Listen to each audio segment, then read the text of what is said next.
Hello दोस्तों, मैं संदीप आप सबका अपने YouTube चैनल ज्ञान एजुकेशन आरपीएल में स्वागत करता हूं। दोस्तों, आज हम आपके लिए लेके आए हिंदी का मॉक टेस्ट।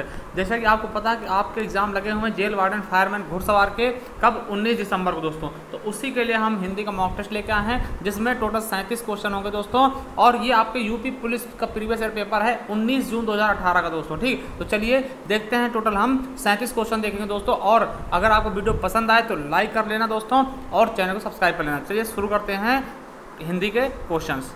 क्वेश्चन लग चुका है, देखिए 38 तक जीएस था और 38 से हम देखेंगे 75 तक का देखेंगे, हिंदी देखेंगे। तो पहला क्वेश्चन है, पक्षी दाना चुग रहा है दोस्तों। तो रेखांकित शब्द कौन सा है? पक्षी में रेखांकित किया गया। आप पूछ रहा है रेखांकित शब्द का पर्यायवाची शब्द कौन सा? नहीं है दोस्तों, पंकज, अंडज, खग और नवचर। देखिए इसमें निशान लगा हुआ, मकर जरूर है कि निशान सही हो दोस्तों, तो आपको अपने हिसाब से करने दोस्तों। तो देखिए यहाँ पर कौन सा ऑप्शन सही हो जाएगा दोस्तों? पंकज। देखिए पंकज पक्षी का पर्यायवाची नहीं होता दोस्तों। पंकज किसका होता है दोस्तों? पंक मतलब कीचड़, जामे उत्पन्न, जन्म लेने वाला। तो कीचड़ से जन्म लेने वाला अर्थात किसका?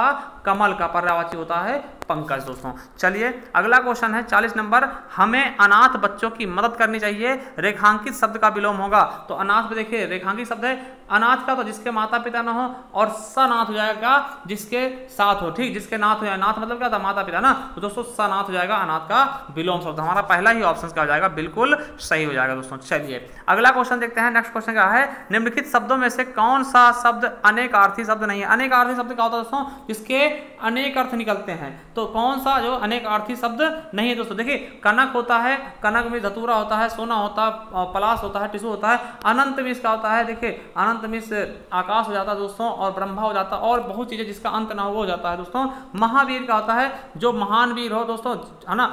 हनुमान जी हो जाएंगे, और ठीक, जो जिसके अंदर बहुत ज्यादा शक्ति हो दोस्तों उसको भी बोल सकते हैं। मगर हत्या का है, अनेकार्थी शब्द नहीं है। हत्या का मतलब केवल हत्या होता है दोस्तों, एक क्राइम होता है दोस्तों। ठीक, इसका कोई और अर्थ नहीं निकलेगा। तो यही क्या है? डी नंबर, ये अनेकार्थी शब्द नहीं है दोस्तों। चलिए अगला क्वेश्चन देख लेते हैं। जिसका संबंध अध्यात्म से हो दोस्तों, उसके लिए एक शब्द क्या होगा? तो उसको हम क्या बोलेंगे? आध्यात्मिक। क्या बोल देंगे दोस्तों? आध्यात्मिक बोल देंगे। चलिए अगले क्वेश्चन की तरफ चलते हैं। नेक्स्ट क्वेश्चन क्या कहता है हमारा? अगला क्वेश्चन है, कौन सा जोड़ा समरूपी भिन्नार्थक है दोस्तों? समरूपी भिन्नार्थक क्या होते हैं? जो देखने में एक जैसे लगते हैं मगर उनके अर्थ अलग अलग होते हैं दोस्तों। देखिए अनुचर, नौकर, ये गलत हो जाएगा दोस्तों। आदि, अंत, ये विलोम शब्द है। अभिनय, नाटक, ये पर्यायवाची शब्द है। ठीक है, अवधि और अवधि, देखिए जो चीज दोनों क्या होते हैं? देखने में एक जैसे लगते हैं परंतु उसके अर्थ अलग अलग होते हैं, उन्हें हम समरूपी भिन्नार्थक या फिर शब्द युग्म बोलते हैं दोस्तों। देखिए अवधि में इसका होता है दोस्तों समय होता है, अवधि में इसका होता है एक भाषा है अवधि।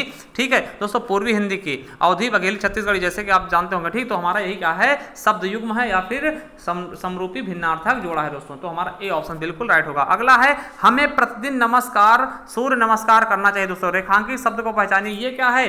जो प्रतिदिन है दोस्तों, ये क्या है दोस्तों? अव्यय है, उपसर्ग है, सर्वनाम है, या फिर कारक है दोस्तों। तो क्या है दोस्तों? आपको पता है ये क्या है दोस्तों? ये अव्यय है। तो अव्यय क्या होता है दोस्तों? जिनमें लिंग, वचन, कारक के आधार पर कोई परिवर्तन नहीं होता दोस्तों, उन्हें हम अव्यय बोलते हैं। अव्यय 5 प्रकार के होते हैं दोस्तों। मुख्यतः देखिए 4 ही होते हैं दोस्तों, क्रिया विशेषण, समुच्चय बोधक, संबंध बोधक, विस्मार बोधक, और कभी बार हम निपात को भी इसमें जोड़ देते दोस्तों। क्या हो जाएगा? अव्यय। ठीक, इसमें कोई भी परिवर्तन नहीं होगा दोस्तों, ये अव्यय शब्द है। चलिए अगला क्वेश्चन देखते हैं।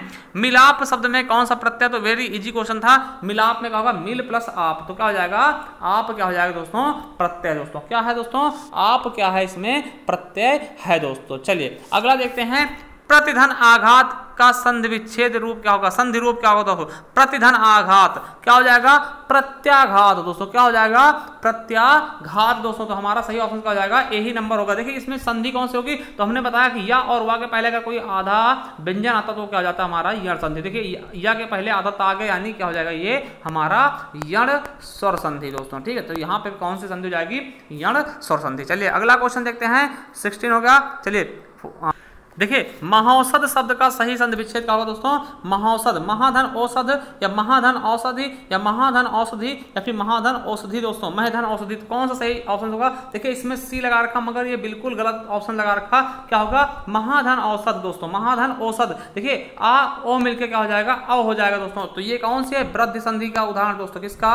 वृद्धि संधि का उदाहरण है दोस्तों। ठीक है, चलिए देखते हैं किस प्रकार। देखिए यहाँ पे कैसे ये हो जाएगा। पहला देखिए यहाँ पे औसत है तो औसत ही नहीं दोस्तों, तो आपने जब यहाँ पर धी में धा में ई की मात्रा नहीं लगी तो आप ऐसे इनको कैसे कर सकते हैं, ये तीनों ऑप्शन ही कर जाएंगे, तो हमारा पहला ही ऑप्शन हो जाएगा बिल्कुल सही दोस्तों। चलिए अगला क्वेश्चन है, निम्नलिखित शब्दों में से तद्भव शब्द को पहचानिए। तद्भव मतलब क्या आता है, हिंदी वाला शब्द दोस्तों, तो हिंदी वाला शब्द क्या हो जाएगा आपका प्यासा दोस्तों, क्या है हिंदी वाला ही शब्द है दोस्तों, तो हमारा सी ऑप्शन बिल्कुल और बिल्कुल राइट हो जाएगा दोस्तों। पाषाण मीन्स क्या होता है दोस्तों, पत्थर, आप जानते होंगे पाषाण क्या होता है, पत्थर का होता है दोस्तों। कंगन क्या होता है, कंकड़ मीन्स कंगन होता है दोस्तों, ठीक है, और पक्ष का होता है पंख होता है दोस्तों, ठीक, तो ये चीजें आप लोग जानते होंगे। चलिए अगला क्वेश्चन देखते हैं, नेक्स्ट क्वेश्चन, निम्नलिखित में से कौन सा वाक्य अशुद्ध है दोस्तों। यहाँ पे कहा गया है आज मैं यहीं रहूंगा, पहला है आज मैं यहीं रहूंगा दोस्तों। अगला है सज्जन लोग भला ही सोचते हैं, सज्जन लोग भला ही सोचते हैं दोस्तों, ठीक है, और क्या तुम कॉलेज जाते हो। अगला है अभी तक पत्र नहीं मिला है दोस्तों, ठीक, तो सज्जन लोग भला ही सोचते हैं, देखिए इसमें ये क्या है गलत है दोस्तों, सज्जन के साथ में लोग का प्रयोग नहीं करेंगे, ठीक, सज्जन व्यक्ति होना चाहिए था दोस्तों। सज्जन एक क्या है रिस्पेक्टेबल सेंटेंस है, तो इसमें इसके साथ में व्यक्ति, सज्जन व्यक्ति अच्छा सोचते हैं, भला सोचते हैं, तो ऐसा होना चाहिए था दोस्तों, तो यही हमारा क्या हो जाएगा गलत हो जाएगा। चलिए अगला है, मुझे आज खाने की मन नहीं होती है दोस्तों, तो यहाँ पे अशुद्ध वाक्य कौन सा है, तो मुझे आज ये सही लिखा, खाने का भी सही लिखा, मन नहीं होती तो मन नहीं होता है दोस्तों होना चाहिए था, तो यही क्या है हमारा गलत है, तो डी ऑप्शन बिल्कुल गलत है दोस्तों। चलिए अगला क्वेश्चन देखते हैं, वाच्य के कितने प्रकार हैं, तो वाच्य के कितने प्रकार दोस्तों आपको पता है कितने होते हैं, 3 होते हैं, कौन सा, कृतवाच्य, कर्मवाच्य और भाववाच्य दोस्तों। जहां कर्ता की प्रधानता होती है दोस्तों उसे क्या बोलते हैं हम, कृतवाच्य बोलते हैं, जहां पे कर्म की प्रधानता होगी उसे कर्मवाच्य बोलेंगे, और जहां पे भाव की प्रधानता होगी उसे भाववाच्य बोलेंगे दोस्तों, हमारा ए ऑप्शन बिल्कुल राइट होगा। चलिए अगला क्वेश्चन है, वाक्य को समाप्त करने के लिए जिसका प्रयोग किया था उसे कहते हैं दोस्तों, तो किसका प्रयोग करते हैं, अगर वाक्य हमें एकदम से समाप्त करना है दोस्तों तो हम किसका प्रयोग करते हैं, तो पूर्ण विराम का, किसका दोस्तों, पूर्ण विराम का हम प्रयोग करके वाक्य को खत्म करते हैं। पूर्ण विराम का चिन्ह कैसा होता है, ऐसा पूर्ण विराम का होता है दोस्तों। अल्प विराम क्या होता है, ऐसा होता है, अल्प विराम का एक ऐसे ही ऐसे कर देते दोस्तों, ठीक, विवरण का क्या होता है, ऐसे कर देते दोस्तों, और उप विराम क्या होता है, उप विराम क्या होता है, ऐसे होता है दोस्तों, तो ये चीजें आपको याद कर लेनी दोस्तों। चलिए अगले क्वेश्चन की तरफ चलते हैं, माता पिता लोहे के चने चबाकर बच्चों को पढ़ाते हैं, रेखांकित मुहावरे का अर्थ होगा, तो लोहे के चने चबाना मतलब क्या होता है दोस्तों, आपको पता होना चाहिए क्या होता है दोस्तों, बहुत कठिनाई झेलना, मतलब बहुत कठिनाई झेलना, बहुत कठिनाई झेलकर बच्चों को अपने पढ़ाते हैं दोस्तों, ए ऑप्शन सी बिल्कुल राइट हो जाएगा। चलिए अगला क्वेश्चन की तरफ चल देते हैं दोस्तों, क्या कर रहा हमारा अगला क्वेश्चन है, कहाँ राजा भोज कहाँ गंगू तेली, लोकोक्ति का अर्थ क्या होगा दोस्तों, विशिष्ट और समान व्यक्ति की तुलना, दोनों बराबर होना या किसी तरह की जिम्मेदारी न उठाना या फिर गुण, तो क्या हो जाएगा दोस्तों, विशिष्ट और समान व्यक्ति की तुलना। भैया राजा भोज कहाँ और तेली से कहाँ तुम तुलना करोगे, वही मतलब क्या है विशिष्ट और समान व्यक्ति की यहाँ पर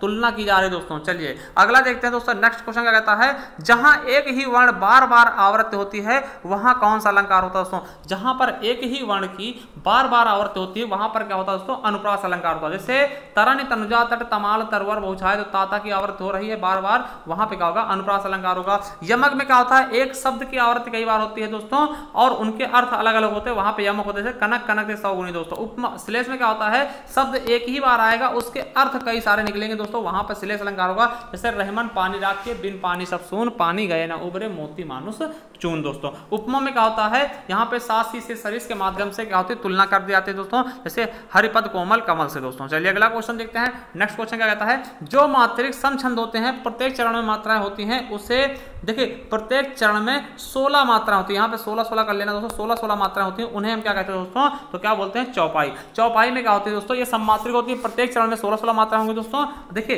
तो हमारा एक ऑप्शन बिल्कुल राइट होगा। अब बात करते हैं दोहा में कितनी मात्रा होगी, दोहा में 13 और 11 मात्राएं होती हैं, और रोला में कितनी होती है, 11, सॉरी सोरठा में कितनी होती है, 11-13, क्योंकि सोरठा ही क्या होता है, दोहा का उल्टा होता है दोस्तों। चलिए अगला क्वेश्चन देखते हैं, नेक्स्ट क्वेश्चन क्या आता है, भीष्म पितामह ने आजीवन शादी ना करने का प्रण लिया था, तो प्रण लिया था दोस्तों, तो कसम खाई थी, तो आजीवन शब्द में रेखांकित शब्द है, तो रेखांकित शब्द में कौन समास होगा। देखिए दोस्तों हमने बताया था आ जहां पे लगा मिल जाए वो हमेशा क्या होता है, अव्यय भाव समास। इसमें क्या होता है कि ये उपसर्ग जात का होता है दोस्तों, यहाँ पर उपसर्ग लगा हुआ मिलेगा वो अव्यय भाव समास के अंतर्गत आता है दोस्तों, ठीक है। देखिए तत्पुरुष समास में क्या था, कारक चिन्ह का लोप पाया जाता है। कर्मधारय में क्या होता है, विशेष विशेषण संबंध, उपमेय उपमान संबंध, और द्विगु समास में क्या होता है, पहला शब्द संख्यावाची होता है दोस्तों और समाहार का बोध कराता है दोस्तों, तो हमारा ए ऑप्शन बिल्कुल राइट होगा। चलिए अगला क्वेश्चन देखते हैं, करुण रस का स्थायी भाव क्या होता है? करुण रस का स्थायी भाव क्या होता है दोस्तों? शोक होता है। क्या होता है दोस्तों? शोक होता है करुण रस का स्थायी भाव दोस्तों। चलिए अगला क्वेश्चन देखते हैं, वर्णों के समुदाय क्या बोलते हैं दोस्तों? वर्णों के समुदाय को क्या बोला था दोस्तों? तो आपको बताते हैं, जो वर्णों के सुव्यवस्थित क्रम को या फिर समुदाय क्या बोलते हैं? वर्णमाला बोलते हैं दोस्तों, ठीक है। और वर्णमाला में वर्णों की संख्या कितनी होती है दोस्तों? तो 52 होती है दोस्तों। टोटल वर्णमाला में वर्णों की संख्या कितनी होती है? 52 होती है, जिसमें से वर्णमाला को 2 भागों में बांटते हैं, स्वर और व्यंजन। तो स्वरों की संख्या कितनी होती है? 11 और व्यंजन की संख्या कितनी होती है? 33 दोस्तों। आज हमने मैराथन वीडियो बनाई है वर्णमाला की, अगर आपने नहीं देखा तो आप हमारे प्लेलिस्ट पे जाइए मैराथन हिंदी में, तो वहां पे आपको ऐसी वीडियो मिल जाएगी दोस्तों। आप उसे देखिए पूरा, हमने उसके क्वेश्चन भी कराए जो कि प्रीवियस ईयर में कहीं भी पूछेगा दोस्तों। टोटल 30+ क्वेश्चन हमने करवाए भी हैं। चलिए अगला क्वेश्चन देखते हैं। नेक्स्ट क्वेश्चन क्या कहता है दोस्तों? अगला क्वेश्चन है, निम्नलिखित शब्दों में से स्त्रीलिंग शब्द को पहचानिए दोस्तों। संसार होता है, गौरव की जाती है, होता है तो गौरव होता है, ठीक। समुदाय होता है, अश्वनी। देखिए अश्वनी देखने में क्या लग रहा है? ये स्त्रीलिंग शब्द है दोस्तों। तो यही क्या है? अश्वनी क्या है? स्त्रीलिंग शब्द है। चलिए अगला है, निम्नलिखित में से कौन सा जोड़ा सही नहीं है दोस्तों? कौन सा जोड़ा सही नहीं दोस्तों? बेटी का बेटियां बिल्कुल सही है, श्रोता का श्रोताकार सही है, और बहू का बहुएं भी बिल्कुल सही दोस्तों। ये क्या है? आपके बहुवचन बनाए जाते हैं। मगर डिबिया का क्या होगा? जहां पे या होता लास्ट में, या होता दोस्तों, वहां पे हम क्या करते हैं? चंद्र बिंदी लगाते हैं, मतलब यहाँ कर देते हैं दोस्तों। तो यहाँ पे ए नहीं होगा, या हो जाएगा दोस्तों। डिबिया का क्या होगा? डिबिया हो जाएगा दोस्तों, ठीक। जैसे बिटिया का बिटियां, उसी प्रकार से ऐसे हम कर देते हैं दोस्तों। चलिए अगला क्वेश्चन देखते हैं। नेक्स्ट, निम्नलिखित वाक्यों में से संबंध कारक वाले वाक्य को पहचाने दोस्तों। किसको? संबंध कारक वाले वाक्य को पहचाने। संबंध कारक में काकी के, देखिए राम खाना खाता है दोस्तों, तो इसमें क्या है दोस्तों?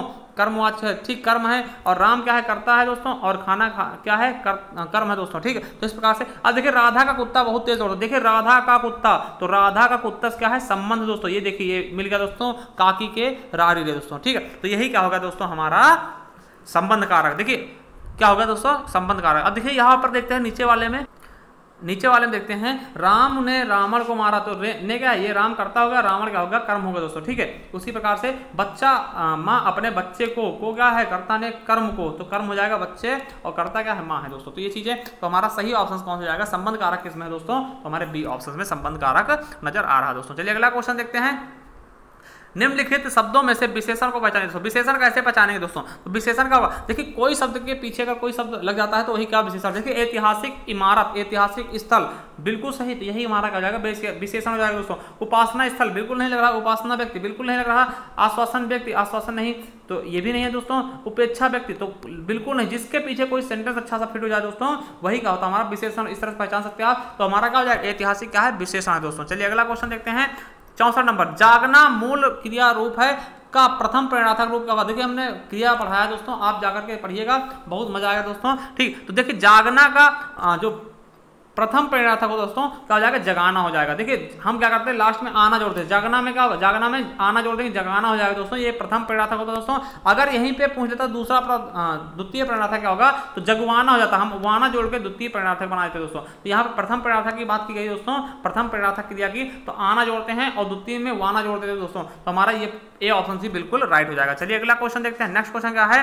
निम्नलिखित वाक्यों में से पूर्ण वर्तमान काल को स्पष्ट करिए। जो पूर्ण वर्तमान काल है दोस्तों, उसको आपको स्पष्ट करना है दोस्तों। तो यहां पे क्या हो जाएगा? अब हमारे पढ़ने का समय हो गया है, या फिर वह घूमने जा रही है, वह पढ़ रहा था, मैं बाहर जाऊंगी दोस्तों। देखिए पूर्ण वर्तमान, देखिए पूर्ण वर्तमान काल, ये हमारा कौन सा हुआ दोस्तों? तो इसमें हमारा सही ऑप्शन कौन सा जाएगा दोस्तों? हमारा ए नंबर बिल्कुल और बिल्कुल राइट हो जाएगा दोस्तों, ठीक है। ए नंबर का होगा बिल्कुल और बिल्कुल राइट हो जाएगा दोस्तों। चलिए अगला क्वेश्चन देखते हैं। सुरेश गीत गा रहा था, सुरेश गीत गा रहा था। देखिए हमने सुना था कि सुरेश गीत गा रहा था, मगर हमने देखा नहीं था, खत्म नहीं हुआ उसका काम, वो गा ही रहा था, मतलब अभी पूरा नहीं हुआ दोस्तों, गा ही रहा था। तो इसका मतलब क्या? अपूर्ण है दोस्तों। क्या हो जाएगा? अपूर्ण हो जाएगा दोस्तों। क्या हो जाएगा? अपूर्ण भूत हो जाएगा दोस्तों। चलिए अगला क्वेश्चन देखते हैं। नेक्स्ट क्वेश्चन क्या कहता है? 67 नंबर। देखिए दोस्तों हमें 67 नंबर क्या है? ये पैसेज दोस्तों, इस पैसेज से हमें छान करके सही आंसर आपको बताने होंगे दोस्तों। तो देखिए ये आपका किसके ऊपर? रविन्द्रनाथ टैगोर के ऊपर है। तो इसको देखते रहिएगा दोस्तों, हम धीरे चला रहे हैं, फिर हम इसे आंसर करेंगे दोस्तों, क्वेश्चन करेंगे दोस्तों। चलिए देखिए आराम आराम से इसको चला दे रहे हैं। इसको आप पुश करके देख भी सकते हैं या फिर स्क्रीनशॉट ले सकते हैं दोस्तों। तो देखिए ये आपका पूरा पैसेज है दोस्तों। ठीक, इसके बाद देखिए पहला क्वेश्चन क्या है, नाइटहुड की उपाधि रविन्द्रनाथ टैगोर ने क्यों लौटाई? उन्होंने वह उपाधि नहीं पसंद थी, जलियांवाला बाग हत्याकांड के विरोध में लौटाई थी, या बंग भंग के आंदोलन के विरोध में, या ब्रिटिश शासन ने उनसे ले ली थी दोस्तों। तो आपको बता दें इसका सही ऑप्शन क्या होगा, जलियांवाले बाग हत्याकांड। ठीक है, जलियांवाला बाग जो हत्याकांड है दोस्तों, उससे क्या हुए थे दोस्तों, ये बहुत ही ज्यादा प्रभावित हुए दोस्तों, मतलब इन्हें बहुत ही बुरा लगा था दोस्तों, तभी इन्होंने नाइटहुड की उपाधि त्याग दी थी दोस्तों। तो क्या हो जाएगा हमारा बी ऑप्शन बिल्कुल राइट होगा। देखिए हम इसमें अगर दिखाते हैं आपको, पैराग्राफ में आपको दिखाते हैं कहां से आप छांटोगे। ये देखिए दोस्तों यहाँ पे दिया है, सन 1919 में हुई जलियांवाला बाग हत्याकांड की उन्होंने भरपूर निंदा की और उनका विरोध इतना तीव्र हो गया दोस्तों, उनका विरोध इतना तीव्र हो गया कि उन्होंने नाइटहुड की उपाधि वापस कर दी दोस्तों। यहीं से हमारा इसका आंसर मिल जाता। चलिए अगला क्वेश्चन देखते हैं।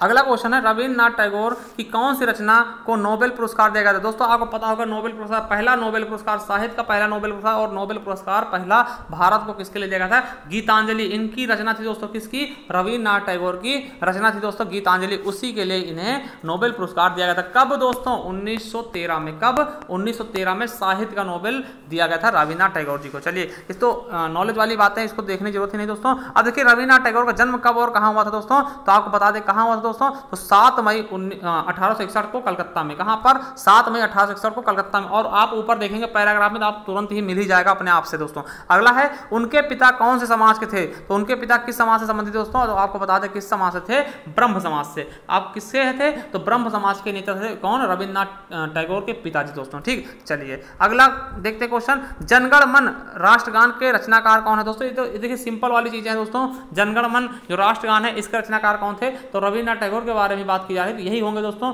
ठीक, और इन्होंने ही राष्ट्रगान लिखा है दोस्तों। कौन हो जाएंगे? हमारा ए नंबर बिल्कुल और बिल्कुल राइट हो जाएगा। चलिए अगला क्वेश्चन देखते हैं, 72 नंबर देखते हैं क्या कह रहा है हमारा। अगला क्वेश्चन है, निम्नलिखित कवियों में से गांधी जी ने किस कवि को राष्ट्र कवि का सम्मान दिया था? तो किसको दिया था दोस्तों? तो आपको बता दें किसको? मैथिली शरण गुप्त जी को। हमारा सी ऑप्शन बिल्कुल राइट होगा। चलिए अगला क्वेश्चन देखते हैं, देवदास उपन्यास पर 3 बार फिल्म बन चुकी है, उपन्यासकार का क्या नाम है दोस्तों? किसने लिखा दोस्तों? तो बता दें आपको, शरत चंद्र चट्टोपाध्याय। किसने? शरत चंद्र चट्टोपाध्याय दोस्तों। ठीक है, शरत चंद्र चट्टोपाध्याय देवदास के उपन्यासकार हैं, शरत चंद्र चट्टोपाध्याय दोस्तों। ठीक है, चलिए अगला क्वेश्चन है, कामायनी के रचनाकार कौन है दोस्तों? कामायनी महाकाव्य है दोस्तों, इसके रचनाकार कौन है? जयशंकर प्रसाद जी दोस्तों। ए ऑप्शन बिल्कुल और बिल्कुल राइट होगा। चलिए अगला क्वेश्चन देखते हैं, कौन सी रचना तुलसीदास की नहीं है दोस्तों? तो यामा है। क्यों? देखिए दोहा वाली, कविता वाली रामचरितमानस है, मगर यामा नहीं है। तो दोस्तों आपको बताना है यामा किसकी रचना है और इसके लिए कब ज्ञानपीठ पुरस्कार दिया गया। तो यामा के लिए किसको ज्ञानपीठ पुरस्कार दिया गया, ये